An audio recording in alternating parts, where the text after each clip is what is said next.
नमस्कार, मैं किशन और आप देख रहे हैं इंडिया हेडलाइंस टीवी। बहराइच की मशहूर सैयद सलार मसूद गाजी दरगाह एक बार फिर सुर्खियों में है। इस बार वजह है दरगाह कमेटी पर लगे वित्तीय और नियुक्ति में कथित गड़बड़ी के आरोप। जिलाधिकारी की ओर से गठित जांच समिति की रिपोर्ट के बाद मामला उत्तर प्रदेश सुन्नी सेंट्रल वक्फ बोर्ड तक पहुंच गया है। हालांकि दरगाह प्रबंधन ने सभी आरोपों को पूरी तरह निराधार बताया है। बहराइच की ऐतिहासिक सैयद सलार मसूद गाजी दरगाह में वित्तीय गड़बड़ी और कमेटी में नियुक्तियों को लेकर विवाद गहरा गया है। वक्फ बोर्ड के निर्देश पर जिलाधिकारी द्वारा गठित 3 सदस्यीय जांच समिति ने मामले की जांच की। जांच के दौरान अधिकारियों के मुताबिक दरगाह कमेटी पिछले लगभग 10 वर्षों के वित्तीय लेन देन से जुड़े आवश्यक दस्तावेज प्रस्तुत नहीं कर सकी। साथ ही कुछ नियुक्तियों को लेकर भी सवाल उठाए गए हैं।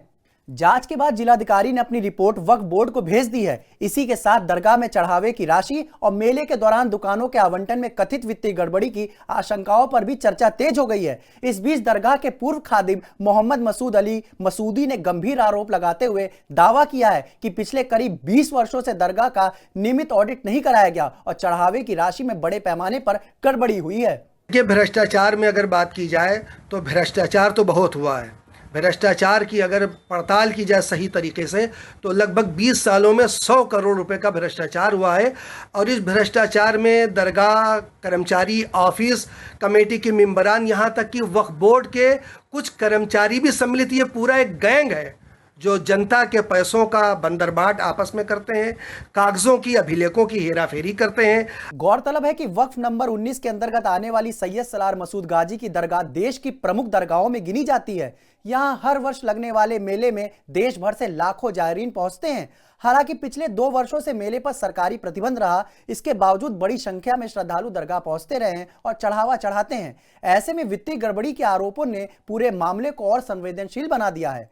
जिलाधिकारी अक्षय त्रिपाठी का कहना है कि जांच समिति की रिपोर्ट में नियुक्ति और वित्तीय अभिलेखों को लेकर कई सवाल सामने आए। रिपोर्ट आगे की कार्रवाई के लिए वक्फ बोर्ड को भेज दी गई है। वक्फ बोर्ड के द्वारा एक लेटर हमें प्राप्त हुआ था जिसमें इस वक्फ संख्या 19 की जांच कराने के विषय में था।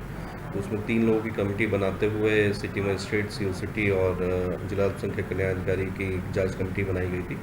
उन्होंने अपनी जांच की है। हालांकि कई बिंदुओं पे कमेटी द्वारा उसमें जांच कमेटी को सहयोग नहीं किया गया, वित्तीय जो अभिलेख है नहीं दिखाए गए। तो ऐसे में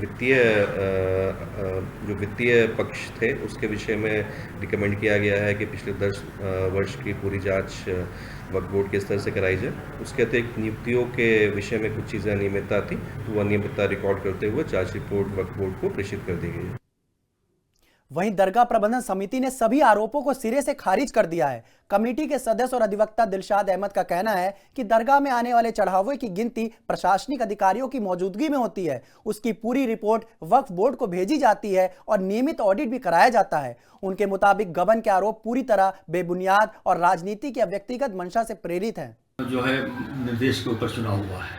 सन 1975 में जो बहराइच बनी, हाईकोर्ट के डायरेक्शन बनी हुई है, वहाँ जो भी आमदनी होती है वो आमदनी जो है उसका ऑडिट होता है और वो ऑडिट रिपोर्ट जा करके जमा कर दिया जाता है वक्फ बोर्ड में। उस पर हम लोग जब भी कोई भी चंदे की रकम की काउंटिंग करवाते हैं तो डीएम को भी बुलाते हैं, डीएम को चिट्ठी भेजते हैं। डीएम अपने यहाँ से किसी नायब तहसीलदार को या कोई अधिकारी को, और पुलिस प्रशासन जो है थाने के कमीशन को भेज देती है। हमारी कोई गबन और ये सब नहीं होता है। ये जो बात की गई अनर्गल है, ये राजनीतिक कर्म करने के लिए किया गया है। दरगाह शरीफ से इसका कोई लेना देना नहीं है। फिलहाल मामला वक्फ बोर्ड के विचाराधीन है। अब सभी की निगाहें इस बात पर है कि जांच रिपोर्ट के आधार पर आगे क्या कार्रवाई होती है। यदि आरोप सही पाए जाते हैं तो यह प्रदेश की सबसे चर्चित धार्मिक संस्थाओं में से एक से जुड़ा हुआ बड़ा मामला साबित हो सकता है। वहीं यदि आरोप निराधार साबित होते हैं तो दरगाह प्रबंधन को भी बड़ी राहत मिलेगी। इस खबर पर हमारी नजर बनी हुई है। इससे जुड़ी और कोई अपडेट आएगी तो आपको हमारे चैनल पर देखने को मिलेगी। तब तक के लिए बने रहिए हमारे साथ, देखते रहे हमारे चैनल इंडिया हेडलाइंस टीवी को। धन्यवाद।